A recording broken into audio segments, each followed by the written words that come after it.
Welcome for All For Geek, Episode 4.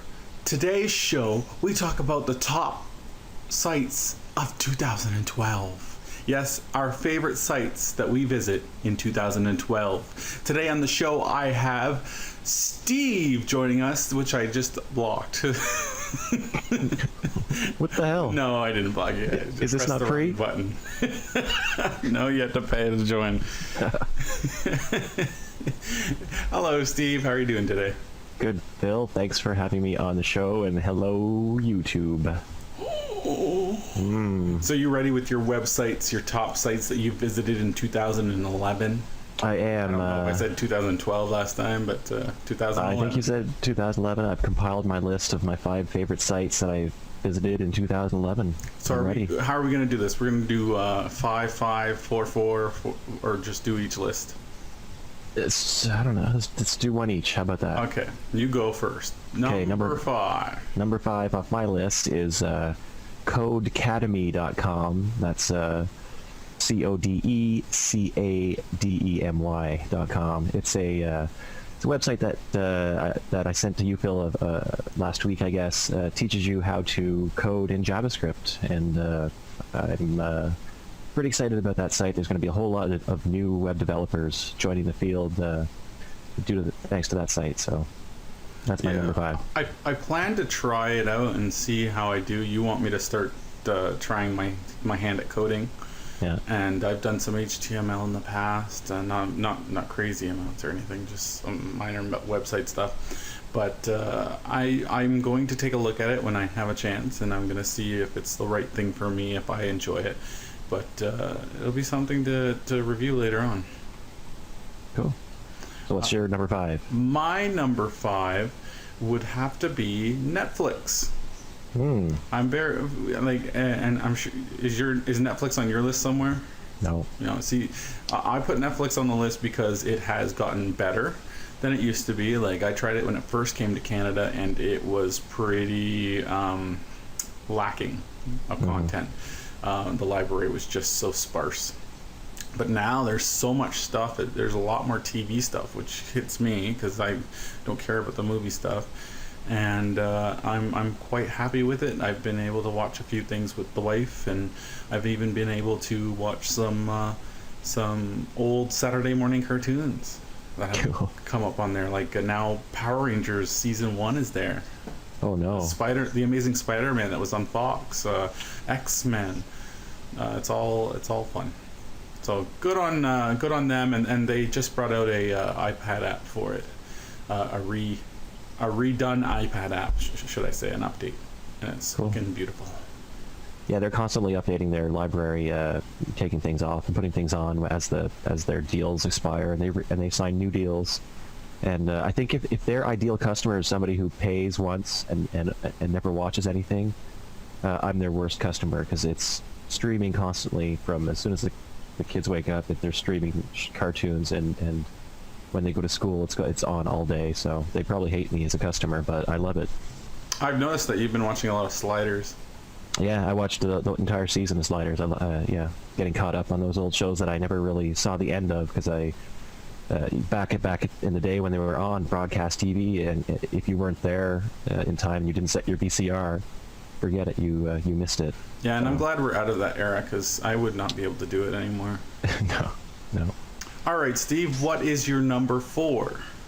Number 4 would be Khan Academy. It's a online site created by it's like a non-for-profit educational site where you can learn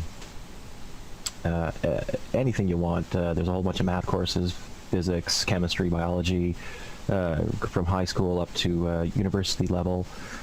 Created by Salman Khan, MIT graduate. Check it out. If you're interested in e-learning at all, you want to brush up on your physics, your chemistry, khanacademy.org. It's all free, just like this podcast. Yeah. Do they have juggling? No, I don't think so. But be sure to visit and check and do a search for juggling. I will. I'm going to see if I can learn to juggle, maybe like flaming bars of soap. Huh? because I've always specifically wanted to juggle flaming bars of soap. I thought it would be cool. Good luck. Good luck. I can only do half bars of soap right now. Oh. When it comes to flaming, not so much. Oh, all right. All right. Well, my number 4 is Kijiji. Oh, really? Yes, I'm enjoying the Kijiji. Yeah. It's a great place to sell your merchandise or whatever, sell whatever you have laying around. What do they say? One man's trash is another man's treasure. Mm-hmm. So if I want to sell my iPhone, I can sell it real quick. Good. And if, like, I sold my coffee table, I loved that coffee table, but the wife made me sell it. Yeah. But yeah, I found stuff on Kijiji, and we might find Cirque du Soleil tickets, so you never know. Wow. But have you been on Kijiji? I hear about it all the time. I never visit. I'm just not really a fan of the used, buying used. I've had a lot of bad experiences. I just try to avoid it. Like used games? No, well, I'd never have time to buy games, but any kind of furniture or appliances, I avoid buying used. So I got my dishwasher from, you've heard of Easy Home, right? no. It's like it's one of those lease to buy, lease to rent. You know what I mean? Yeah. Yeah. And you pay out an enormous amount of money over time, and you own it eventually. Yeah. So that you can just not have to pay the huge main cost right away. Yeah. So sometimes they put stuff on Kijiji that they can't sell anymore. And sometimes they're damaged, or sometimes they're scratched, and they just can't sell them or lease them anymore because it wouldn't make sense. So they put a crazy low price on them and sell them on Kijiji, and I've gotten my dishwasher from there, and you can get like couches, you can get just about anything. It's great. Cool. So yeah, and I almost had to block you. It's awesome. I'm getting used to this new hangout. Yeah. All right, what is your number 3? Number 3 would be AI-class.com. It was a website, sort of an e-learning experiment by Stanford University. Sebastian Thrun and Peter Norvig put on an online course to teach computer science students some AI. They gave a little introduction to a whole bunch of different topics in the field of AI, and it was pretty fun. It was a fun course, not too much work. I mean, it took about like one day out of my week every week for the whole semester. But definitely, if they run courses in the future, check it out if you're into computer science, because it's like a free course. So Hey, I noticed your list has more of an educational feel to it. My list has more of a social media type feel to it. okay. Can we do Google videos in this thing? Like YouTube, or YouTube videos? I guess. I don't know. I haven't tried it. Does that work? Because we couldn't with the old Hangout. The old one, yeah. The old one you could. Oh. I don't know. There's a group chat. I don't see it.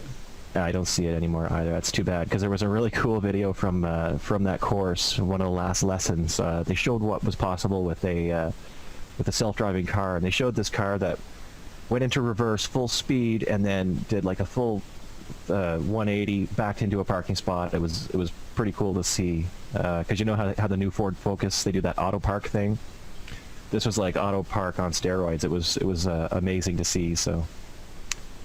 But you'll just have to take my word for it, because there's no YouTube feature. I'll have to.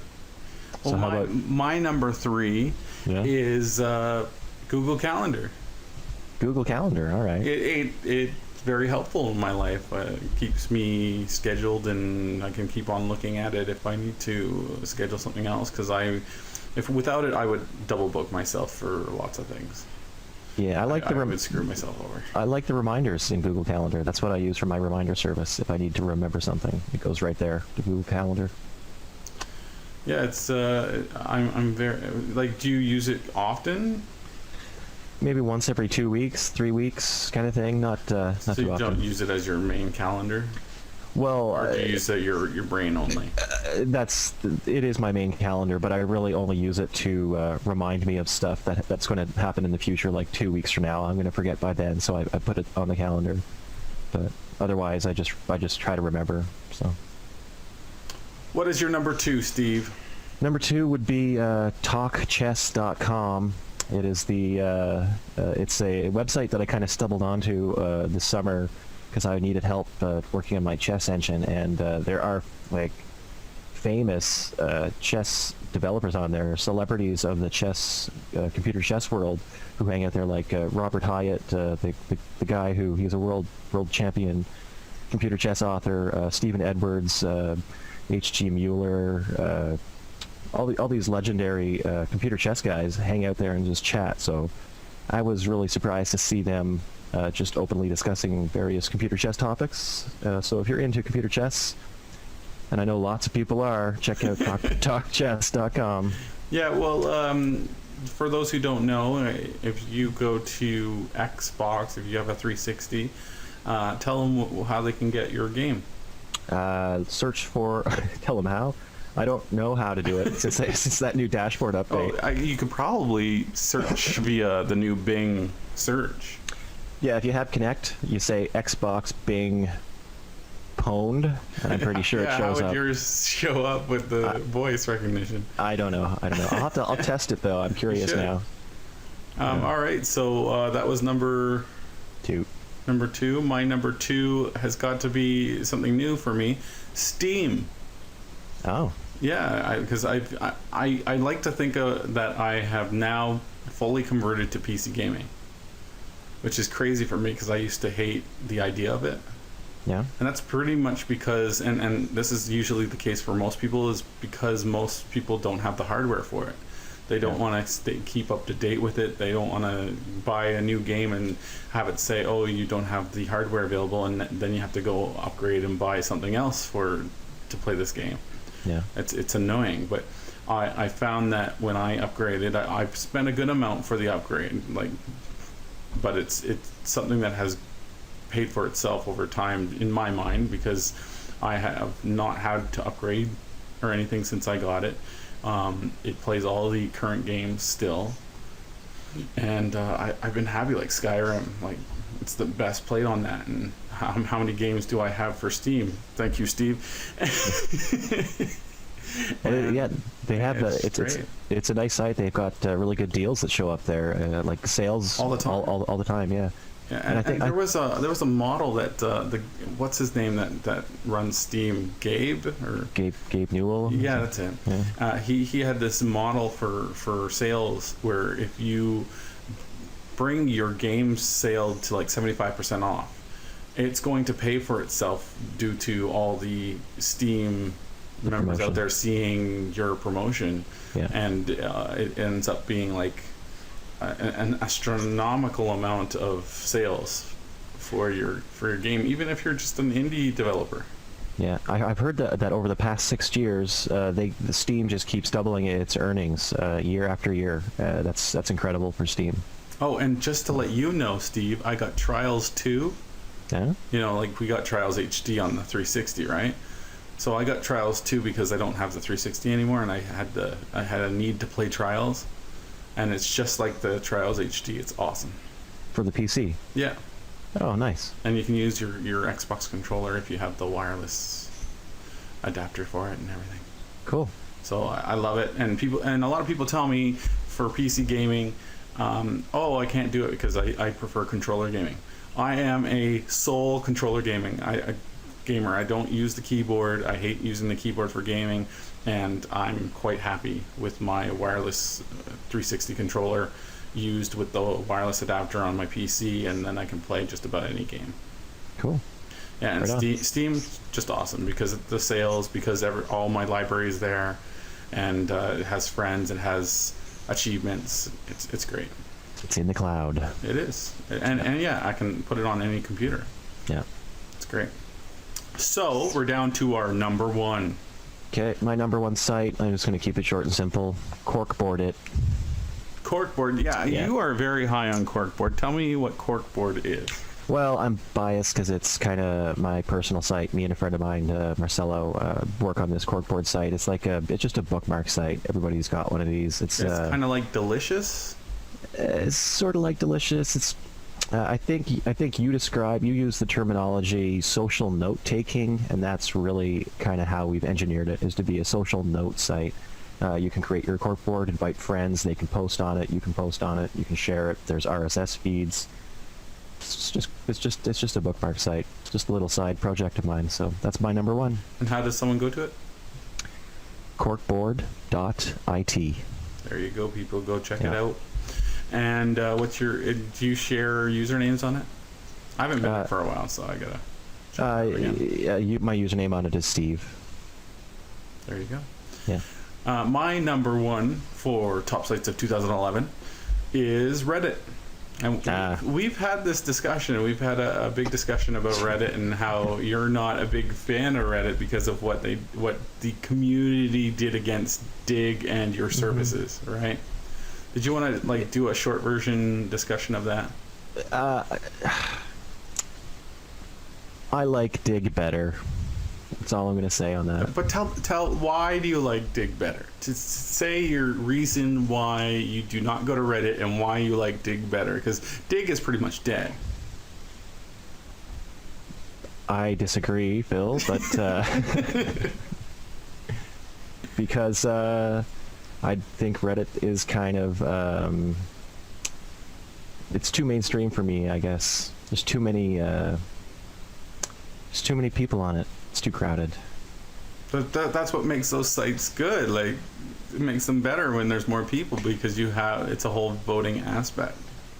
Well, I don't know. I'm just not a fan of Reddit, and I don't think I ever will be. I don't care how many really cool geeks get on Reddit and start promoting it. You're I'm never going going to to see Leo Laporte on there. You're going to see Alex Albrecht on there. Steve Wozniak. You're going to see... Doesn't matter to me. What's his name? The grouchy one that you like so much. If John Dvorak goes on Reddit, then I'll change my tune. That's the only way. The day that John Dvorak does an AMA, yeah, then I'll switch. I'll switch. Well, and yeah, ask me anything, then you'll switch. You'll probably ask him questions. Yeah, absolutely. I still don't know why you won't get him to. What was it? Take a picture with your block. Yeah, well, I wanted. People don't know what I'm talking about. Well, yeah, no, I wanted. I have a brick in the brick Twit house, Leo Laporte's studio, and I'm a huge fan of John Dvorak. I wanted him to have I wanted to take a picture of John Dvorak next to the brick, but I'm too shy to ask him. So just ask. That's all you have to do. What if you reject? Is good like that. If you tell Leo that you're a big fan and that you paid for that block, by the way. How much did you pay for that block? It was a donation to support his new studio. So yes, how much? It was a $500 donation. For $500 for a brick in his studio, I get the point. I get the point because you want to help them raise the funds for it because it's something you love. It's like if I enjoyed that, and I was looking into it too, but it was like too pricey for me. But if Totally Rad Show did the same thing for like $100, I would consider it. You know what I mean? Like I get that, but for $500, how difficult is it to ask Leo Laporte or whoever to just a favor like that? $500, I'm sure you'd be like, oh sure, like if you paid $500, of course I'll do that for you. Well, I did ask Leo Laporte. I sent him an email and I said, I'm a huge fan of John Dvorak, and can you take a picture with it? And he said, yeah, next time he's in his studio I will, but I never heard back. So ask him again. I don't want to bug him, he's busy. Check this out though. Can you see this? Hey, that's an autographed picture of Leo Laporte there. I got that for Christmas. That's cool, yeah. But yeah, that's the only way. Get John Dvorak on Reddit and I'll be there. Yeah, okay, I'll try. Yeah. I'll do it personally. Right. Just to piss you off. All right, so that's it. That's our top sites of 2011. What do you think your top site will be for 2012? Not Reddit. That's all I have to say. Unless Dvorak goes on it and loves it. That's about it. AMA, Cranky Geek. Hey, I'd visit. That's the only way I'm going to visit. All right, we'll see what happens. Dvorak goes. I think the top site of 2012 will be, well, I don't know what it will be for me, but I don't know if it'll be Reddit or if something else will come up. I don't know. I have no clue. We'll see. We'll see next year when we're doing some other show. All right. The giant octopus, that's what we'll call it. Right. Anyway, that's the end of the episode 4 of All for Geek. Go to allforgeek.com and like the page. Bye, YouTube. Bye, YouTube. Bye, YouTube. Bye. Bye.